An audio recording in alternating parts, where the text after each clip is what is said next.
जय हिंद दोस्तों, जय हिंद बच्चों। आप सभी का स्वागत है आपके अपने YouTube चैनल में एक बार फिर से। हमारा अध्याय चल रहा था मानव भूगोल के मूल सिद्धांत, आपकी पुस्तक जियोग्राफी 12th क्लास की, जिसका हमारा अध्याय चल रहा था अध्याय नंबर 4 प्राथमिक क्रियाएं नाम से हमारा जो अध्याय था, जिसमें हमने पहले वीडियो सेशन में समझने का प्रयास किया था कि मानव के द्वारा जो है क्रियाएं होती कितने प्रकार की करने वाली, जो मानव जो है क्रियाएं करता है वो कितने प्रकार की करता है, उनको अपने अच्छे समझा था एक डायग्राम के जरिए। प्राथमिक क्रियाएं क्या होती है, द्वितीयक, तृतीयक, चतुर्थक और पंचम क्रियाएं क्या होती है। सेकंड वीडियो सेशन में हमने ये समझने का प्रयत्न किया था कि जो प्राथमिक क्रियाएं करता है मानव, प्राथमिक क्रियाएं यानी कि वे क्रियाएं जो सीधी भूमि से प्राप्त संसाधनों से सीधी जुड़ी होती है। जैसे हमने उसके अंदर समझने का प्रयत्न किया था कि आखेट क्या है या भोजन संग्रहण क्या है, या फिर और भी जैसे प्राथमिक क्रियाएं हैं, जैसे हमारा पशुपालन है, तो वो आज अपने इस वीडियो सेशन में समझने वाले हैं। हमने वीडियो सेशन नंबर 2 के अंदर हमने समझने का प्रयत्न किया था कि आखेट जो किया जाता है तो उसकी विशेषता क्या है, या क्यों किया जाता है और किन क्षेत्रों में किया जाता है। भोजन संग्रहण जो है किन क्षेत्रों में ज़्यादा किया जाता है। हमने अच्छे से मैप के जरिए भी समझने का प्रयत्न किया था, संसार के मैप में भी आपको मैंने अच्छे से समझाया था। ओके फ्रेंड्स, तो यहाँ तक हमारी क्लास जो है, हमारा कंसेप्ट जो हमारा चैप्टर वह कंप्लीट हो चुका था। हम बात करते हैं कुछ आगे। आज हम बात करते हैं प्राथमिक क्रियाओं के आगे वाले भाग को, जिसका नाम है हमारा पशुचारण या पशुपालन। समझने का प्रयत्न कीजिए पशुचारण या पशुपालन है क्या। नाम लिखा हुआ है पशुचारण बोल दो या पशुपालन बोल दो।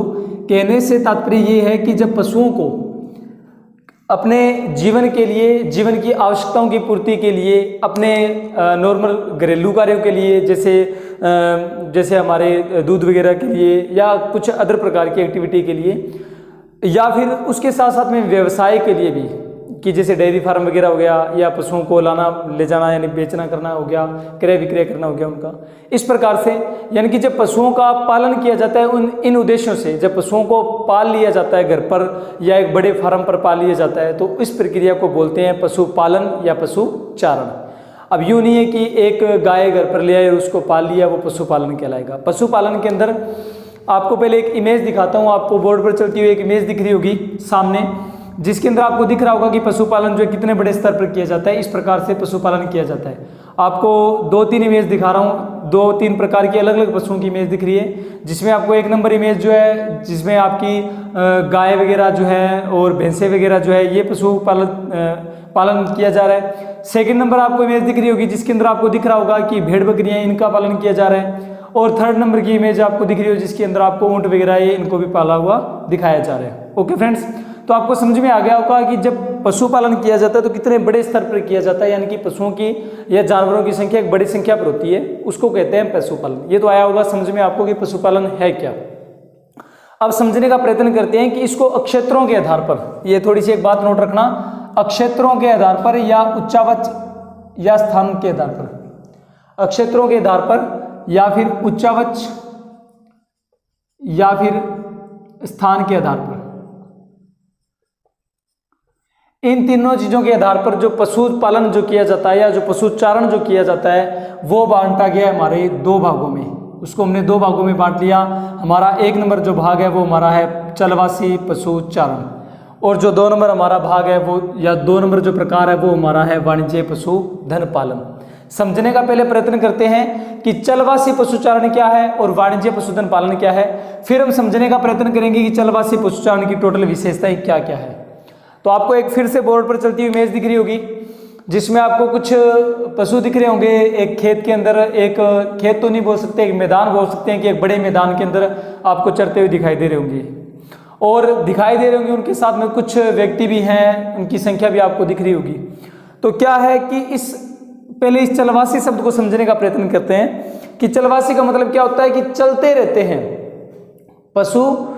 पशु भी चलते रहते हैं, इस पालन के अंदर पशु भी चलते रहते हैं, और इसके साथ साथ में जो पशुओं का पालन करते हैं वो लोग भी, जो पशुचारक होते हैं वो भी चलते रहते हैं। चलते रहने का मतलब क्या है, ये लोग क्या करते हैं, घूम घूम करके पशुओं का पालन पोषण करते हैं। अब समझना कि घूम घूम कर पशुओं का पालन कैसे करते हैं। ये लोग क्या करते हैं कि घर के अंदर ऐसे नहीं कि भी बाड़ा वगैरह बना लिया या घर के अंदर कोई डेयरी फार्म के उद्देश्य से घर के अंदर कर रहे हैं, तो ऐसा सिस्टम नहीं होता इनके पास में। इनके साथ में इनके पास में जानवरों की संख्या जो है ज़्यादा होती है। तो ये क्या करते हैं कि उन जानवरों को पालने के लिए ये 2, 4 या 5, 10 लोगों का एक समूह होता है। ये क्या करते हैं, बड़े बड़े मैदानों के अंदर चले जाते हैं और आपको इधर कुछ जैसे प्रेरीज का मैदान, जैसे स्टेपीज के मैदान, आपने नाम तो सुना होगा। बाकी हम आगे जैसे जैसे हमारा वीडियो बढ़ता जाएगा, हमारा कंसेप्ट बढ़ता जाएगा, लेसन बढ़ता जाएगा, हम आपको अच्छे से डायग्राम के अंदर भी दिखाऊंगा और समझाऊंगा भी। एक बार के लिए समझना कि आप लोग जैसे कई बार देखते हो कि आपको पिक्चर वगैरह में भी इमेज वगैरह या सीन वगैरह देखने को मिल जाते हैं कि लोग जो है एक बड़े स्तर पर एक बड़े बड़े मतलब घास के जो मैदान दिखते हैं, जो मतलब चारों तरफ हरियाली दिखती है और वहाँ पर जो पशु चरते रहते हैं, इधर उधर खुले चरते रहते हैं। कहने का मतलब क्या होता है, ये लोग क्या करते हैं, ये चलवासी का मतलब क्या है, ये लोग क्या करते हैं, बड़े मैदानों के अंदर पशुओं को चराने का काम करते हैं और देख लेते हैं कि एक बड़ा भूभाग है जहाँ पर कम से कम उनका 10 दिन का, 15 दिन का या 20 दिन का, 2 महीने का गुजारा हो जाएगा। यानी कि उनके पशु जो है उस बड़े मैदान के अंदर 2 महीने तक चर सकते हैं, उनको मतलब भोजन जो है मिल सकता है, यानी कि कम से कम उनको 15-20 दिन या 2 महीने तक का उनका गुजारा हो जाएगा। तो ये क्या करते हैं, उस एरिया के अंदर अपना छोटा सा कोई तंबू वगैरह तान लेते हैं और उसके बाद में वहाँ पर रहते हैं कम से कम 15-20 दिन, जब तक कि उनका वहाँ पर भोजन उनको मिल रहा है। जब उनका भोजन वहाँ पर खत्म हो जाता है उस मैदान में, उस जगह में, तो ये क्या करते हैं, उस स्थान से अपना बोरिया बिस्तरा उठाते हैं और आगे वाले स्थान पर चले जाते हैं। मतलब क्या किया कि चल रहे हैं, यानी घुमक्कड़ जीवन, जिसको हम लोग बोलते हैं क्या, घुमक्कड़ जीवन व्यतीत कर रहे हैं ये लोग। यानी कि एक स्थान से दूसरे स्थान पर जाकर के पशुओं को चराने का काम करते हैं। यूं नहीं कि भी सारा दिन चलते रहते हैं। ये लोग क्या करते हैं कि स्थान परिवर्तन करते रहते हैं। समझने का मतलब समझना एक बार फिर से कि कहने का तात्पर्य क्या है कि ये लोग स्थान परिवर्तन करते रहते हैं। 10 दिनों के बाद में स्थान परिवर्तन कर लेंगे, 20 दिनों में, महीने में, 2 महीने में। जैसे इनका जो एक स्थान पर चारा जो है पशुओं के लिए खत्म हो जाता है, भोजन जो खत्म हो जाता है, उसके अकॉर्डिंग ये क्या करते हैं, नए स्थान पर चले जाते हैं। तो इसलिए बोलते हैं इसको चलवासी पशुचारण। ये समझ में आया होगा नाम से आपको कि चलवासी पशुचारण है क्या। अगर आपसे पूछे तो आप बता देना अच्छे से। 2 नंबर अपने समझते हैं कि वाणिज्य पशुधन पालन है क्या। वाणिज्य पशुधन पालन का मतलब होता है कि एक व्यापार की दृष्टि से जब पशुओं को एक बड़े पैमाने पर पाला जाता है, लेकिन इसमें सिस्टम क्या होता है कि इसमें यूं नहीं होता इधर वाले की तरह। ये लोग क्या करते हैं, बड़े बड़े मैदानों पर ऐसे घूमते रहते हैं, लेकिन ये लोग पालन तो बड़े पैमाने पर भी करते हैं। इनके पास में पशुओं की संख्या ज़्यादा होती है। आपको फिर से एक इमेज दिख रही होगी सामने बोर्ड पर, एक बार देखिए, आपको अच्छे समझ में आ जाएगा। जो पहली वाली इमेज दिख रही है वो तो है चलवासी पशुचारण की, जिसमें आपको मैदान में पशु चरते हुए दिख रहे हैं खुले भाग में, और उनके साथ में कुछ व्यक्ति है जिनको पशुचारक बोलते हैं। आपको जो सेकंड नंबर इमेज दिख रही है सामने, उसमें वाणिज्य पशुधन पालन किया जा रहा है। कहने का तात्पर्य क्या है कि लोग क्या करते हैं, एक बड़े पैमाने पर एक ही जगह पर पशुओं को पालने का कार्य करते हैं। आपको इमेज दिखी होगी, अब समझाता हूँ मैं आपको कि लोग क्या करते हैं, एक बड़ा भूभाग ले लेते हैं किराए पर, मान लो चाहे मोल मान लो, खुद का मान लो, कैसे भी एक बड़ा भूभाग ले लेते हैं और उसी पर क्या करते हैं, चारा वगैरह वहीं पर लेकर आते हैं पशुओं को। पशुओं को घुमा फिरा करके चारा नहीं उनको खिलाते, बल्कि उनके लिए उसी भूभाग पर, एक ही भूभाग पर क्या करते हैं, सबके लिए चारा की व्यवस्था या उनके पानी की व्यवस्था वहीं पर की जाती है। यानी कि एक ही, जैसे आपको छोटा सा एग्जांपल देता हूँ, जैसे हमारे गांव वगैरह के अंदर आपको गौशाला वगैरह तो होती होगी, तो उस गौशाला के अंदर आप देखते हो कि संख्या काफ़ी होती है, पशुओं की काफ़ी संख्या मिल जाती है, 100, 200, 500, 1000 तक मिल जाती है। तो उसके अंदर क्या होता है कि चारा बाहर से आता है। ऐसे नहीं कि गौशाला वाले सारे पशुओं को सवेरे बाहर निकाल दिया, सारा दिन चराए और फिर शाम को ला करके वापस अंदर डाल दिया, ऐसा नहीं होता। बल्कि उस गौशाला के अंदर जो है क्या किया जाता है, चारा जो बाहर से लाया जाता है और सुबह शाम उनको डाल दिया जाता है, उनके पानी की व्यवस्था की जाती है। तो होता तो कुछ वैसे सिस्टम है ये वाणिज्य पशुधन पालन, लेकिन ये जब वाणिज्य पशुधन पालन किया जाता है तो एक टेक्निक के आधार पर किया जाता है। यानी कि इसमें ध्यान रखा जाता है गुणवत्ता का सबसे ज़्यादा। इस चलवासी में गुणवत्ता का ध्यान नहीं रखा जाता, उनके पशुओं के खाने पीने की गुणवत्ता का ध्यान में नहीं रखा जाता। उनमें अगर कोई रोग वगैरह आ जाए तो इन चलवासी पशुचारण में तो क्या होता है, जैसे कोई रोग वगैरह आ जाए तो इनमें क्या होता है 2, 4, 5, 10, 20 पशु मर जाते हैं, तब उनको जाकर के पता चलता है। यानी कि इनके पास में चिकित्सक सुविधा इतनी नहीं होती है। जबकि ये लोग क्या करते हैं, हर टाइम ध्यान रखते हैं पशुओं का, मतलब स्पेशल रखते हैं पशुओं का ध्यान रखने के लिए, लोगों को रखते हैं, मजदूरों को, वर्कर को रखते हैं। वो मतलब उनको टाइम पर टीके वगैरह देना, उनको दवा वगैरह देनी, उनकी मतलब अच्छे से जाँच पड़ताल करनी, उनको टाइम पर खाना मिला है कि नहीं मिला, मतलब भोजन चारा मिला है कि नहीं मिला। तो ये मतलब कि उनकी अब क्यों किया जाता है ये, जैसे आप लोग डेयरी फार्म वगैरह देखते होंगे, तो डेयरी फार्म के लिए वाणिज्य पशुधन पालन किया जाता है। या जैसे कुछ अदर प्रकार से और भी कोई, जैसे मान लेते हैं ऊन वगैरह के उत्पादन के लिए पशुधन पालन किया जाता है। समझ में आया होगा दोनों की अंदर अंतर, तो समझ में आया होगा कि चलवासी पशुचारण क्या है और वाणिज्य पशुधन पालन क्या है। अब समझते हैं हम लोग इसकी कुछ विशेषताएं जो लिखी हुई है, इनको समझाता हूँ और बात करते हैं कौन से क्षेत्र के अंदर चलवासी पशुचारण ज़्यादा किया जाता है। तो ध्यान दीजिए कि 1 नंबर विशेषता हमने लिखी है कि प्राचीन जीवन निर्वाह व्यवसाय है, यानी कि ये जो चलवासी पशुचारण है ये पुराने टाइम से चला हुआ आ रहा है, जब से मानव का उद्भव हुआ है। मानव ने क्या किया था, पहले तो पशुओं का आखेट करता था, धीरे धीरे जब उसको समझ पड़ी तो उसने सोचा कि पशुओं का आखेट यानी शिकार करने के साथ साथ में क्यों ना ऐसा किया जाए कि पशुओं को पाल ही लिया जाए, जिससे क्या होगा कि हमारी आवश्यकताओं की पूर्ति होती रहेगी। तो यानी ये पुराने टाइम से चला हुआ आ रहा है, तो ऐसा जीवन निर्वाह का व्यवसाय है, ये एक ऐसा व्यवसाय है जो कि बहुत पुराने टाइम से चला हुआ आ रहा है। और जो वाणिज्य पशुधन पालन है वो आज का ये आधुनिक तकनीक है। वो इसमें क्या होता है, पशुचारा क्या करता है, पशुओं के साथ एक स्थान से दूसरे स्थान पर घूमते रहते हैं। मैंने आपको बताया था ये जो इस चलवासी पशुचारक के जो लोग होते हैं या चलवासी पशुचारक के जो पशु होते हैं वो दोनों ही घुमक्कड़ पशु और घुमक्कड़ लोग कहलाते हैं, यानी एक स्थान से दूसरे स्थान पर चारे के लिए घूमते रहते हैं।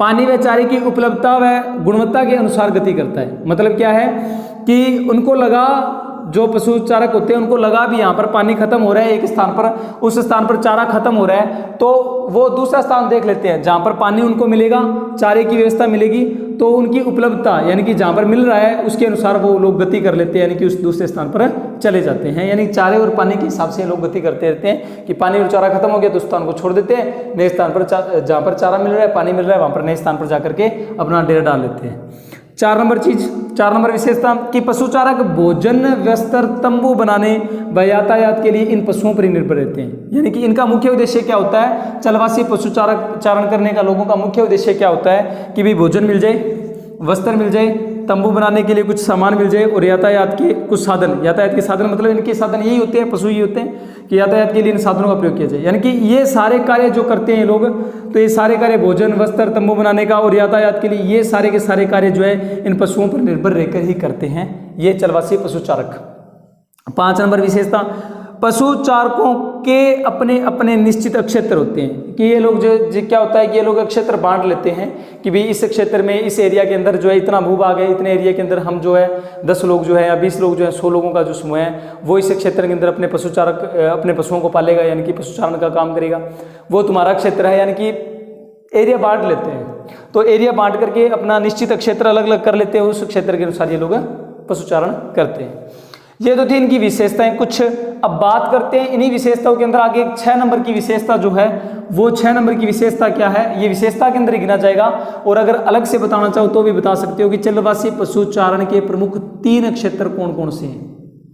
समझना प्रमुखता मुख्य रूप से संसार के मैप पर समझा रहा हूं मैं तुम्हें, महाद्वीपों के अनुसार आपको समझाया था कल भी मैंने। तो चलवासी पशुचारण के जो मुख्य रूप से 3 क्षेत्र हैं, तो एक बार फिर से आपको एक मैप दिख रहा होगा सामने, तो ये संसार का फिर से मैप दिख रहा है जिसमें मैंने आपको कल भी बताया था कि आपको 7 महाद्वीप होते हैं और 7 महाद्वीप आपको अच्छे से बताए थे। फिर से आपको दिख रहे होंगे 7 महाद्वीप। उन 7 महाद्वीपों में 1 नंबर जो बात लिखी हुई है यूरेशिया का टुंड्रा प्रदेश। इन 7 महाद्वीपों में इस संसार के मैप में आपको ऊपर दिख रहा होगा एक भाग डार्क किया हुआ है, एशिया और यूरोप के ऊपर का भाग आपको दिख रहा होगा एक भाग डार्क किया हुआ है, यानी कि उसको बोलते हैं यूरेशिया। एशिया और यूरोप का जो मिक्स जो भाग होगा उसको बोलते हैं यूरेशिया। और उस यूरेशिया का जो टुंड्रा प्रदेश है, जो ऊपर का जो भाग दिख रहा है ना, जो ऊपर वाला भाग एकदम, वो है यूरेशिया का टुंड्रा प्रदेश। नाम है उस प्रदेश का कि उसको बोलते हैं टुंड्रा प्रदेश। तो 1 नंबर पर तो वहां पर सबसे ज्यादा ये चलवासी पशुचारण किया जाता है। 2 नंबर कौन सा भाग है, 2 नंबर कौन सा क्षेत्र है, तो ये बीच में आपको दिख रहा होगा एक अफ्रीका महाद्वीप। आपको दिख रहा होगा इमेज के अंदर एक जो ये मैप है, संसार का मैप है, इसके अंदर दिख रहा होगा कि अफ्रीका महाद्वीप है। तो इस अफ्रीका महाद्वीप के उत्तरी भाग से लेकर के और दक्षिणी भाग तक, तो उत्तरी अफ्रीका के अंटार्कटिक तट से लेकर प्रायद्वीप होता हुआ मंगोलिया व मध्य चीन तक। देखो ये अफ्रीका, उत्तरी अफ्रीका का जो अंटार्कटिक तट है यहाँ से लेकर के ये जितना भाग मैंने डार्क कर रखा है इस मैप के अंदर, ये दिख रहा होगा अफ्रीका से शुरू हुआ है और मैंने तीर के निशान भी लगा रखे कि यहाँ से शुरू होकर के और मंगोलिया और मध्य चीन तक, वहां तक जहां तक मैंने ये तीर के निशान लगा करके और डार्क करके लेकर गया हूँ। तो ये इतना पूरा भाग है, यानी इस पूरे भाग के अंदर आपका चलवासी पशुचारण करवाया जाता है। तो 2 नंबर का जो क्षेत्र है वो ये आ गया आपका। और 3 नंबर क्षेत्र की अगर अपने बात करें तो आपको फिर से दिख रहा होगा कि दक्षिणी पश्चिमी अफ्रीका व मेडागास्कर द्वीप। समझना नीचे नीचे आपको फिर दिख रहा होगा सर अफ्रीका का दक्षिणी पश्चिमी भाग दिख रहा होगा, वो अफ्रीका का मध्य भाग था, उत्तरी भाग था और मध्य भाग था। अब जो नीचे नीचे आपको भाग दिख रहा है अफ्रीका का, अफ्रीका महाद्वीप में देखना उस अफ्रीका महाद्वीप का नीचे वाला जो भाग है हमने पहले थोड़ा टाइम पहले ऊपर वाला भाग देखा था, अब नीचे वाला जो भाग मैंने डार्क कर रखा है एक अलग कलर से, तो उस भाग को देखना और उसके अंदर आपको उस अफ्रीका का दक्षिणी पश्चिमी भाग और उसके साथ में उसके पास में एक छोटा सा महाद्वीप भी दिख रहा होगा जिसको अलग से एक से सर्किल कर रखा है मैंने, वो है आपका मेडागास्कर द्वीप। तो ये 3 क्षेत्र आपको दिखे होंगे, ऊपर वाला क्षेत्र यूरेशिया का टुंड्रा प्रदेश, बीच वाला क्षेत्र जो कि उत्तरी अफ्रीका से लेकर के अंटार्कटिक तट से अरब प्रायद्वीप होता हुआ मंगोलिया में मध्य चीन तक है। और जो 3 नंबर जो भाग है, वो जो 3 नंबर जो क्षेत्र है वो आपका है दक्षिणी पश्चिमी अफ्रीका व मेडागास्कर द्वीप, जो इधर वाला है दक्षिणी भाग अफ्रीका का, और उसके साथ में आपका वो छोटा सा एक सर्किल किया हुआ मेडागास्कर द्वीप, उस द्वीप का नाम है मेडागास्कर द्वीप। अब समझना कि जो ऊपर का है, थोड़ा सा एक नोट लगा कर भी लिख लेना कि जो ऊपर का ये टुंड्रा प्रदेश दिख रहा है, यहाँ पर आपकी मेक्सिको जनजाति रहती है। आपसे पूछा जा सकता है कि मेक्सिको जनजाति कहाँ पर रहती है, तो यूरेशिया के टुंड्रा प्रदेश में रहती है। और जो ये मेडागास्कर द्वीप है, जो नीचे भाग दिख रहा है जिसको मैंने सर्किल कर रखा है एक अलग कलर से, तो उस मेडागास्कर द्वीप के अंदर बुशमैन नाम की जनजाति रहती है। तो ये भी आप नोट लगा कर लिख लेना कि टुंड्रा प्रदेश के अंदर एक एस्किमो जनजाति और मेडागास्कर द्वीप के अंदर बुशमैन जनजाति रहती है। इतना बात समझ में आया होगा। अब आपको समझ में आया होगा कि चलवासी जो पशुचारण है वो सबसे ज़्यादा इस संसार के मैप में या इस संसार में सबसे ज़्यादा कहाँ पर किया जाता है। तो ये 3 भाग दिखे हुए हैं आपको, ऊपर वाला भाग, मध्य वाला भाग और नीचे वाला भाग। हमने देखा था कि यहाँ पर सबसे ज़्यादा ये पशुचारण करवाया जाता है। तो ये होगी अपनी 6 विशेषताएं और ये 3 हमने अक्षेत्र देख लिए प्रमुख रूप से। अब मैं आपको आगे कुछ और इसकी विशेषताएं समझाता हूँ, तो ध्यान दीजिए। चलिए अभी अपने कुछ आगे और समझने का प्रयत्न करते हैं। हमारे आगे वाली विशेषता दी हुई है हमें कि निम्न क्षेत्रों में किस प्रकार के पशु जो है, कौन से क्षेत्र में किस प्रकार के पशु पाले जाते हैं। तो उनमें से हमारा 1 नंबर पर क्षेत्र है आर्कटिक एवं उत्तरी ध्रुव। यहाँ पर स्पेशल या मुख्य तौर पर कौन से पशु को पाला जाता है, रेडियर को। उसके बाद में तिब्बत एवं एंडीज पर्वत, यहाँ पर लोक व यामा को पाला जाता है। उसके बाद में सहारा व एशिया मरुस्थल जो है वहाँ पर हमारा भेड़ को, बकरी को और ऊंट, इन जानवरों को पाला जाता है। और उसके बाद में उष्ण कटिबंधीय अफ्रीका, यहाँ पर गाय और बैल को मुख्य रूप से पाला जाता है। तो आपको अच्छे से समझ में आएगा कि कौन से जो क्षेत्र है वहाँ पर किस जानवर को मुख्य रूप से पाला जाता है। एक बार आप मैप देखिए, स्क्रीन पर चलता हुआ दिख रहा होगा आपको, जिसमें हर एक क्षेत्र को डार्क कर रखा है। जैसे पहला हमारा क्षेत्र है आर्कटिक एवं उत्तरी ध्रुव, आपको दिख रहा होगा ऊपर उत्तरी ध्रुव और आर्कटिक क्षेत्र। वहाँ पर रेडियर की एक तस्वीर भी लगी हुई दिख रही होगी इस मैप के ऊपर आपको कि ये रेडियर जानवर जो है यहाँ पर सबसे ज़्यादा पाला जाता है। उसके बाद में तिब्बत एवं एंडीज पर्वत आपको दिख रहा होगा डार्क किया और 2 नंबर पर, और लोक व यामा की जानवर की तस्वीर भी लगी हुई दिख रही होगी आपको। उसके बाद में सहारा एवं एशिया मरुस्थल दिख रहा होगा आपको, एशिया का ये जो सहारा वाला मरुस्थल है और एशिया का जो मरुस्थल है, यहाँ पर आपको भेड़, बकरी और ऊंट, इनकी जानवरों की तस्वीर भी लगी हुई दिख रही है और इस एरिया को डार्क भी किया हुआ है। तो आप मैप लेकर के और मैप में अच्छे से समझने का प्रयत्न कीजिए, इस प्रकार से उसको एरिया को डार्क कीजिए ताकि आपको लंबे टाइम तक याद रहेगा। उसके बाद में उष्ण कटिबंधीय अफ्रीका जो है, इसका क्षेत्र दिख रहा होगा आपको अफ्रीका महाद्वीप का उष्ण कटिबंधीय क्षेत्र, जहाँ पर डार्क कर रखा है और वहाँ पर गाय और बैल की तस्वीर भी लगी हुई दिख रही होगी। तो इस प्रकार से क्या है, हमारे इस पूरे संसार के अंदर इन 7 महाद्वीपों में जो है ये इतने क्षेत्र जो हैं, यहाँ पर मुख्य रूप से रेडियर को, लोक व यामा को, भेड़, बकरी, ऊंट को और गाय, बैल को पाला जाता है। तो यहाँ तक होगी हमारी आज बात पशुचारण को लेकर के, जिसमें हमने बात की है कि पशुओं को चराने का कार्य कितने स्तर पर किया जाता है। तो हमने देखा था 2 स्तर पर किया जाता है, जिसमें से हमने एक की विशेषता अच्छे से, उसकी परिभाषा वगैरह, उसकी विशेषता सब कुछ अच्छे से पढ़ ली। थोड़ी सी एक बात और पढ़ लेते हैं कि पशुचारा क्या करते हैं। नए चारा गेहूं की तलाश में ऋतु प्रवास करते हैं। अब ऋतु प्रवास कहने का मतलब क्या होता है, ऋतु प्रवास का मतलब होता है ऋतु यानी मौसम के अनुसार प्रवास करते हैं। जैसे क्या है कि थोड़ा जो सर्दी का टाइम आता है उस टाइम क्या करते हैं कि वो अगर वो जो जानवर जो है पशु वगैरह इस प्रकार के पाल रहे हैं कि वो सर्दी को सहन नहीं कर सकते, तो सर्दी के टाइम में क्या करते हैं, अपना स्थान परिवर्तन कर देते हैं और वो गर्म इलाकों में चले जाते हैं।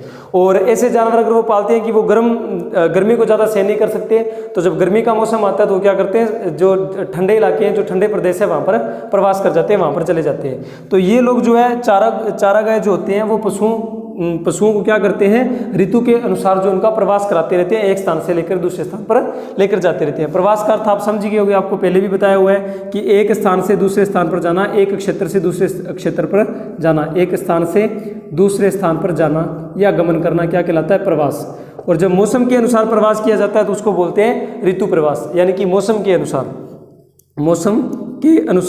जो प्रवास किया जाता है उसे कहते हैं, मौसम के अनुसार जो प्रवास किया जाता है एक स्थान से दूसरे स्थान पर, उसे कहते हैं ऋतु प्रवास। ऋतु को देख करके कि भी सर्दी है या ठंड बढ़ रही है और ठंडा इलाका है और वहाँ पर ठंड बढ़ रही है, ज़्यादा बढ़ रही है, और जानवर ऐसे पाल रहे हैं कि जो ज़्यादा सर्दी को सहन नहीं कर सकते तो उनको गर्म इलाकों के अंदर ले जाया जाता है, और जब गर्मी ज़्यादा बढ़ती है तो उनको ठंडे इलाकों में ले जाया जाता है। इस प्रकार यानी कि ऋतु के अनुसार प्रवास करवा दिया जाता है। तो ये आपको अच्छे समझ में आया होगा। हम आज के वीडियो सेशन में इतनी बात करेंगे। नेक्स्ट वीडियो सेशन में हम बात करेंगे कि इसका जो 2 नंबर हमने वाणिज्य पशुधन पालन देखा था उसकी पूरी परिभाषा पढ़ेंगे और उसकी विशेषता क्या है अच्छे से डायग्राम के द्वारा समझने का प्रयत्न करेंगे। ओके फ्रेंड्स, तो आज के लिए इतना ही। अगर आपको अच्छे समझ में आ रहा है तो आप कमेंट करके बताइएगा जरूर। धन्यवाद।